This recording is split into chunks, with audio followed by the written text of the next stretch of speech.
ગત મોડી રાત્રે લિંબાયત વિસ્તારના આસપાસ માં દારૂના ધંધાને લઈને એક કિશોરની હત્યા કરવામાં આવી હતી અને આ હત્યાની જાણ થતાં એ વિસ્તારમાં ચકચાર મચી જવા પામી હતી। હાલ પોલીસને જાણ થતાં પોલીસે હત્યાનો ગુનો નોંધી વધુ તપાસ હાથ ધરી છે।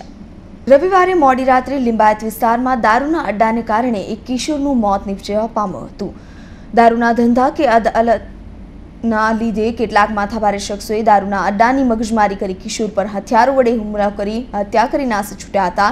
લિંબાયત વિસ્તારમાં દારૂના અડ્ડા ધમધમી રહ્યા છે। આ દારૂના ધંધા અને અડ્ડાને કારણે કેટલાક શખ્સોની લિંબાયતના સંજયનગર પાસેના આસપાસ એકના વિસ્તારમાં સામસામે બોલાચાલી થવા પામી હતી। જોતજોતામાં આ બોલાચાલીમાં વાતાવરણ ઉગ્ર બની જવા પામ્યું હતું, જેથી ગણેશ માંજરા નામના કિશોરનું માથાભારે શખ્સોએ ઘાતક હથિયાર વડે તૂટી પડી હત્યા કરી નાસી છૂટ્યા હતા।